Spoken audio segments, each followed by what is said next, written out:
오늘 몇 시에 끝나? 사모님, 오늘은 늦게까지 작업이 있어요. 사모님, 전부터 사랑했어요. 나도 마찬가지야. 사랑해. 분이라는 것보다 이렇게 있는 게 좋죠? 사모님, 그럼요. 이 시간이 제일 좋아요.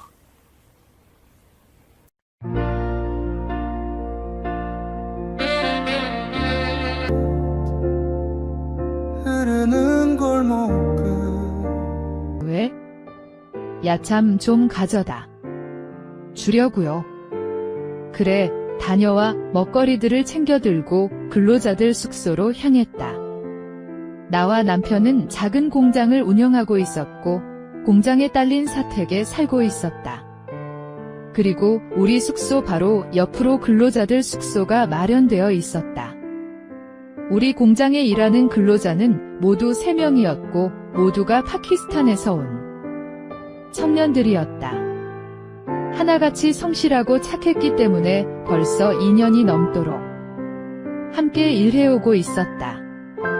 어둠을 헤치고 그들의 숙소로 다가서던 나는 그들 방이 창문이 열려있는 것을 보고는 슬쩍 안을 들여다보았다. 빨래를 개고 있나 방에 둘러 앉은 3명이 저마다 속옷 같은 것을 펼쳐 들고 있어 빨래를 개고 있는 것처럼 보였다. 먼 타향에 돈을 벌러 온 젊은 남자들이 자신의 빨래까지 도맡아 하는 것이 조금은 안타까워 보이긴 했지만 그래도 대견스러웠다. 모두가 20서너 정도의 나이였으니 내게는 막내 동생과도 같은 이들이었다. 그래서인지 그들에게 조금이라도 더 해주고 싶은 마음이 들었다. 멈추었던 발길을 다시 옮기려던 순간이었다. 나는 뭔가 잘못되었다는 사실을 깨달았다. 그들의 손에 들려있는 것이 남자의 속옷이 아니라 여자의 속옷이었던 것이다.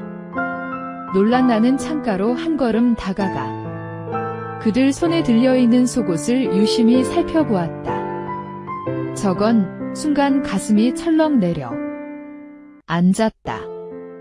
그들이 저마다 손에 들고 있는 것은 다름 아닌 내 옷들이었다. 언젠가부터 빨래줄에 널어놓았던 옷들이 사라지기 시작했던 사실을 떠올렸다. 나는 그때마다 옷이 바람에 날아갔거나 떨어진 것을 고양이나 개가 물어갔을 거라 생각하고 다른 의심은 전혀 하지 않았었다. 그런데 그 사라진 옷들이 그들에게 있는 것이었다. 어떻게? 저런 순간 얼굴이 화끈 달아올랐다. 비록 세탁을 한 옷이기는 했지만 내 옷을 젊은 남자들이 만지작거리고 있었고 코에 가져가 냄새를 맡아보는 소름 돋는 행동까지 서슴없이 하고 있었다. 그리고는 저마다의 느낌을 교환하며 나에 대한 느낌을 말하고 있었다. 가슴이 떨려 한 걸음도 움직일 수가 없었다. 막내 동생 같은 3명의 젊은 남자들이 내 옷을 돌려보며 나를 자신들의 대상으로 삼아 음란한 말들을 꺼내는 것을 보니 주체할 수 없을 만큼 가슴이 떨려왔다. 이젠 한국말을 능숙하게 사용하는 그들이라 그들의 말을 알아듣는 것이 전혀 어렵지는 않았다. 우리 사모님 정말 좋을 것 같지 않아? 맞아. 나도 사모님이랑 마주칠 때마다 미칠 것 같아. 그 나이에 그 정도 몸매라니. 사장님이 나이가 많아서 별로 즐겁지도 않을 텐데 우리한테 기회를 주면 정말 잘해줄 수 있는데 말이야. 그러게 평소에 그토록 순진해 보이기만 하던 그들의 입에서 그런 말들이 나오니 내 귀를 의심할 수밖에 없었다. 하지만 이상하게도 화가 나지는 않았다. 그들 말대로 남편이 나이가 많은 탓에 남편에게서 행복을 찾는 것은 오래전부터 포기하고 살고 있었다. 아이를 낳은 뒤로 왕성해졌지만 이미 청춘을 잃은 남편은 그런 나를 행복하게 해주기에는 무기력하기만 했다. 한 번도 다른 남자를 떠올려 본 적이 없던 나였지만 그 순간 내 머릿속으로 그 3명의 젊은 남자들과 있는 내 모습이 스쳐갔다. 어머, 나 좀 봐. 내가 지금 무슨 생각을 하는 거야? 순식간에 스쳐간 상상의 심한 죄책감을 느끼고 말았다. 나는 더 이상 그곳에 서 있지 못하고 얼른 발걸음을 돌리고 말았다. 하지만 몇 걸음도 채 가지 못해 걸음을 멈추었다. 손에 들고 있는 먹거리를 그대로 가지고 들어가면 남편이 이상하게 생각할 것 같아서였다. 나에 대해 음란한 얘기들을 나누고 있는 그들 앞에 모습을 드러낼 용기가 없었지만 내게는 선택의 여지가 없었다. 한참을 망설이던 끝에 발걸음을 돌려 다시 그들의 숙소로 다가가던 나는 또 한 번 그들의 방을 훔쳐보게 되었다. 순간 둔기로 머리를 얻어맞은 것 같은 충격을 받으며 온 몸이 얼어붙어 버리고 말았다. 얘기를 나누고 앉아있던 그들이 하나같이 혼자서 달래고 있었던 것이다. 가슴이 타 들어가는 것처럼 뜨거운 나를 더욱 놀라게 만든 것은 그들의 우람함이었다. 남편의 그것과는 도저히 비교도 되지 않은 엄청난 젊은 혈기를 내뿜고 있었다. 그들의 모습은 순진하기만 했던 나에게는 엄청난 충격일 수밖에 없었다. 그들은 도저히 입에 담을 수 없는 음란한 말들을 뱉어냈다. 오랫동안 굶주린 야수와도 같은 모습이었다. 그러는 동안 나는 손가락 하나 까딱하지 못한 채 그들의 모습을 지켜보고 있을 뿐이었다. 그들의 모습을 지켜보는 것이 내게는 너무나 낯설고 두려운 일이었지만 이상하게도 알 수 없는 것이 끌어 오르고 있었다. 마치 젊은 남자들의 기운을 받고 있는 듯한 신선한 느낌이었다. 나를 대상으로 하는 그들의 모습이 전혀 불쾌하지도 않았고 화가 나지도 않았다. 오히려 그들로 인해 잊고 있었던 것을 다시금 되찾아가고 있었다. 그렇게 괜히 그들의 행동이 이해가 되기 시작했다. 한창 혈기왕성한 나이에 여자가 그리운 것은 당연한 것이었다. 하지만 그들은 멀리 외국에 나와 있다는 이유 때문에 마음껏 풀 수가 없었다. 그들에게는 무척 안타까운 일이 아닐 수 없었다. 생각이 거기에 이르니 갑자기 그들이 측은해지기 시작했다. 그들이 내 옷을 훔쳐간 것을 묵인해주고 싶었다. 그리고 나를 자신들의 대상으로 삼은 것 역시 모른 채 해주고 싶었다. 어쩌면 내 스스로 그들에게 뭔가를 기대하고 있는 것인지도 모를 일이었다. 그들이 정리하고 다시 원래의 모습으로 돌아왔을 때 나는 비로소 그들의 숙소로 들어갈 수 있었다. 문을 두드리자 그들 중 가장 막내인 무샤라프가 문을 열어주었다. 가장 성실하고 준수한 외모를 가지고 있어 셋 중에 내가 가장 아끼는 직원이기도 했다. 그는 나를 보자 당황하는 기색이 역력했다. 아마도 방금 전의 일 때문에 내게 죄책감을 느끼는 모양이었다. 하지만 나는 모른 채 하며 안으로 들어섰다. 어쩐 일이세요? 배고플까봐. 야참 좀 가져왔는데. 아, 그러세요. 고맙습니다. 잠깐 들어가도 돼? 네, 그러세요. 나는 겁도 없이 그들의 숙소로 들어섰다. 그들의 본심을 알고 나니 오히려 그들과 더 가까워진 듯한 기분이 들어 그럴 용기가 생긴 것이었다. 방으로 들어서자 나머지 두 청년 역시도 당황하는 낯빛으로 나를 바라보고는 얼른 내 시선을 피해버렸다. 몹쓸 짓을 하기는 했어도 그들은 하나같이 심성이 착한 남자들이었다. 방에 자리를 잡고 앉으며 먹거리를 내려놓았다. 젊은 남자들의 기운을 받는 것 같아 괜히 마음이 들뜨고 있었다. 그들과 이런저런 얘기를 나누는 동안 그들은 죄책감 때문인지 나와 시선을 제대로 맞추지도 못하고 있었다. 그들의 그런 순진함이 나를 더욱 용기 있게 만들어주고 있는 것 같았다. 그럼 난 가볼 테니 푹 쉬어. 자기 전에 전기랑 가스 확인 잘하고. 네, 사모님 살펴가세요. 응, 다들 좋은 꿈 꿔. 그들의 방에서 나와 집으로 돌아가는 동안 그들을 떠올렸다. 집으로 돌아와 남편 옆에 누워 잠을 청하면서도 나는 그들을 떠올리고 있었다. 어디에서 그런 용기가 생긴 것인지는 몰랐지만 나는 남편을 옆에 두고도 다른 남자를 떠올릴 만큼 대담해져 있었다. 나를 대상으로 삼는 그들의 모습을 본 순간부터 그렇게 된 것 같았다. 어쩌면 내 본능 속에 그런 음란한 모습이 잠재되어 있었던 것인지도 몰랐다. 그 일이 있고 난 뒤 나는 옷에 무척 신경을 쓰기 시작했다. 내가 야한 옷을 입기 시작하자 남편도 좋아하고 있었다. 남편에게는 미안한 일이었지만 난 남편을 위해 야한 옷을 입는 것이 아니었다. 그들 3명의 젊은 남자들을 위해서였다. 내가 입었던 옷을 빨래줄에 널어 놓으면 어김없이 그들이 챙겨갔다. 그들이 가져갔다는 사실을 짐작하면서도 나는 그들에게서 내 옷을 빼앗아 올 생각이 없었다. 그들을 충족시켜주기 위한 나의 선물이었기 때문에 그럴 이유가 없었던 것이다.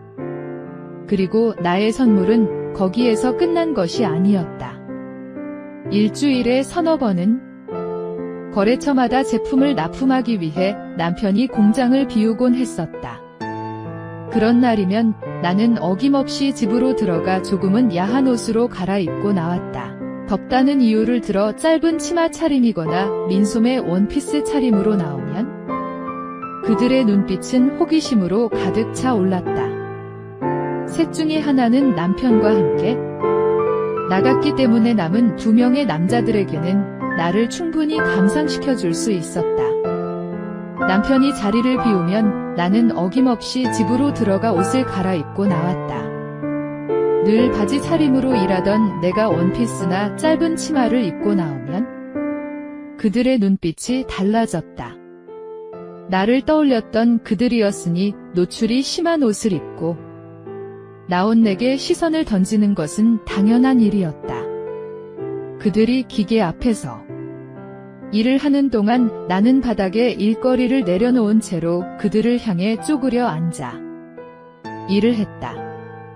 그리고 모른 채 하며 있으면 그들은 어김없이 나에게 시선을 던지며 잔뜩 흥분한 얼굴이 되어버렸다.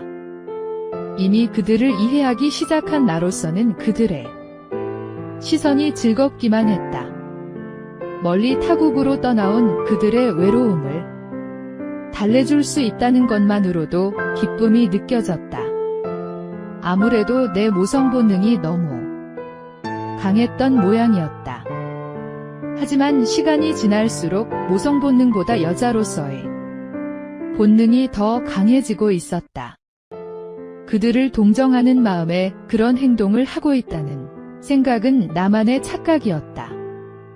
아니, 어쩌면 내가 지닌 여자로서의 부끄러운 본능을 감추기 위해 그렇게 믿고 싶었던 것인지도 몰랐다.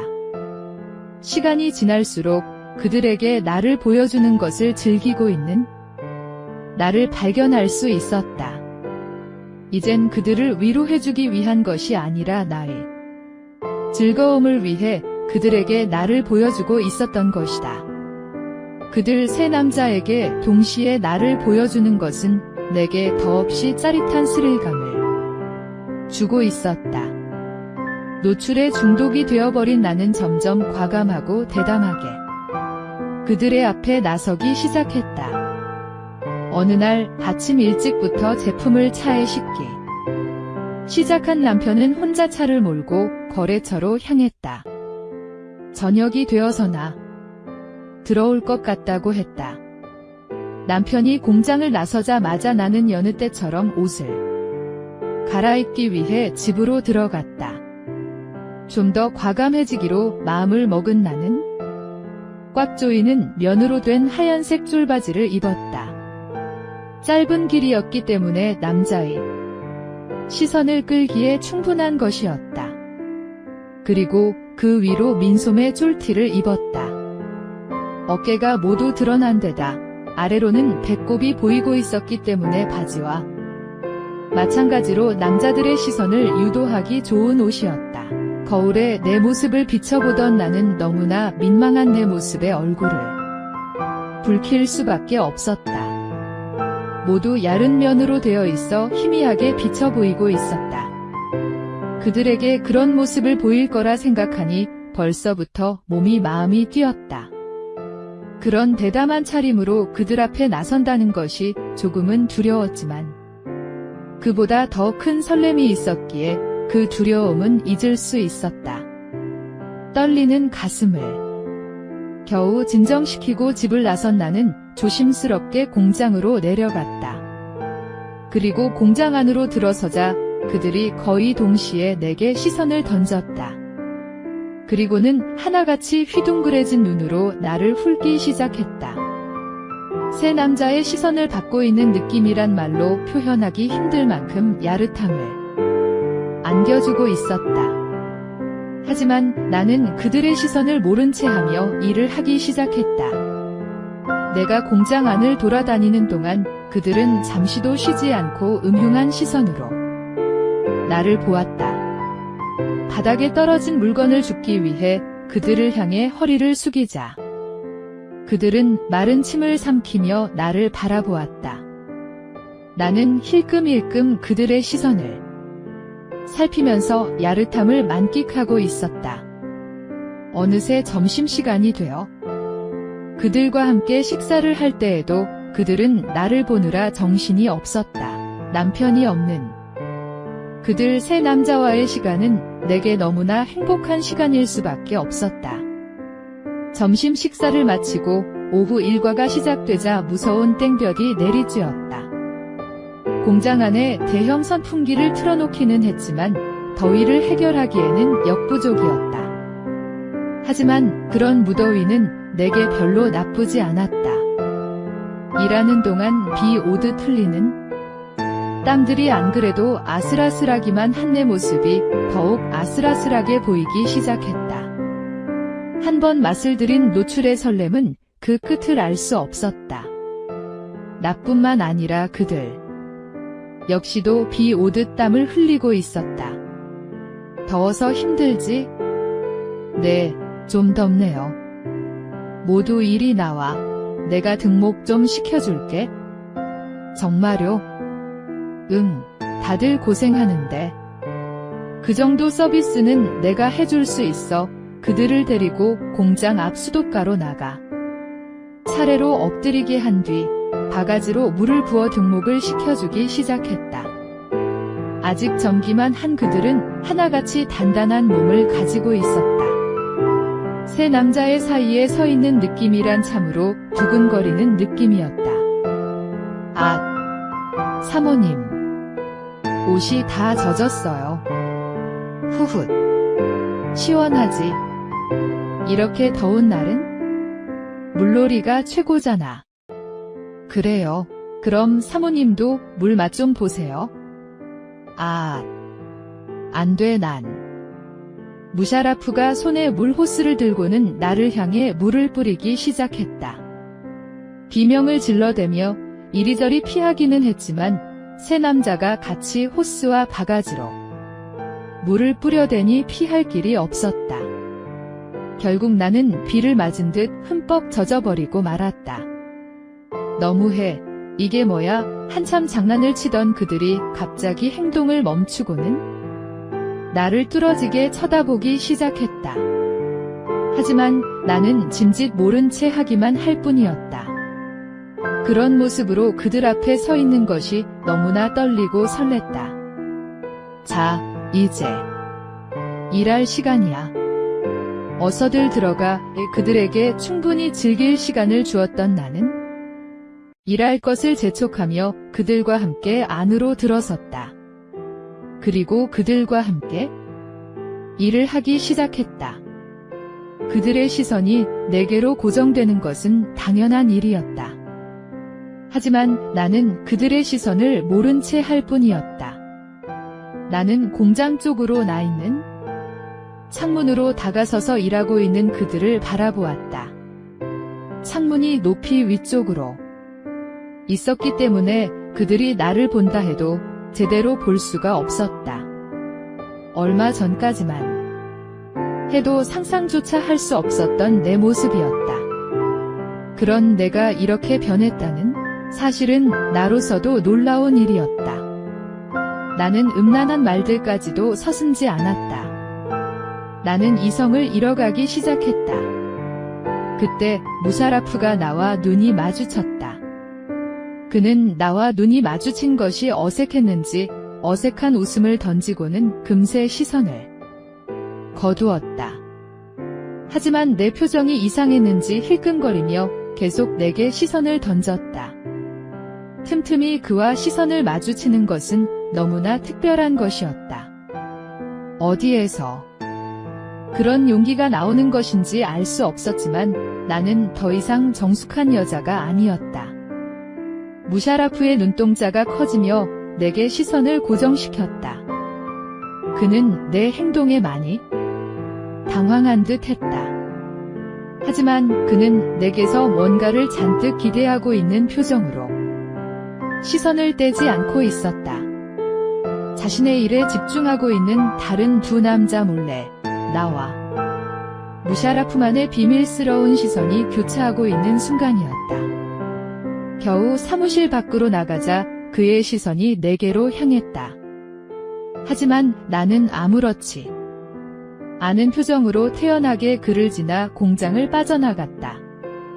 그날 밤 남편이 잠들었을 때 나는 조심스럽게 집을 나가 그들의 숙소로 향했다. 그리고 불이 켜진 그들의 방을 들여다보았다. 그들은 내 예상대로 내 옷들을 펼쳐놓은 채 있었다.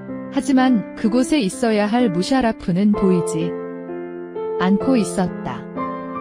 그들을 훔쳐보며 있을 때 갑자기 누군가가 등 뒤에서 나를 안으며 손으로 내 입을 막았다. 소스라치게 놀란 나는 돌처럼 굳어 버리고 말았다. 하지만 내 귓가에 들려오는 목소리를 듣고는 곧 마음을 놓을 수가 있었다. 사모님이 이렇게 음란한 여자인 줄은 몰랐어요. 무샤라프. 아까 낮에 저를 유혹하려 일부러 그랬던 거죠? 난 이미 다 알고 있었어요. 지금도 저를 원하세요. 그가 그렇게 나오니? 나도 더 이상 마음을 감출 수가 없었다. 망설이던 나는 내가 품고 있던 마음을 솔직하게 말해버렸다. 그래, 원하고 있어? 음탕한 여자. 그래, 난 음탕한 여자야. 너희를 본 뒤로 이렇게 되어버렸어. 그러니 너희들 중 누군가 날 책임져야 해. 그렇게 해드리죠. 그는 나를 숙소 벽으로 밀었다. 눈으로만 보았던 엄청난 그가 다가왔다. 그토록 원하던 사실에 나는 기쁨을 느끼고 있었다. 그는 나를 견딜 수 없게 만들어 주었다. 언제까지나 그를 곁에 두고 싶은 마음이 강하게 밀려들고 있는 순간이었다.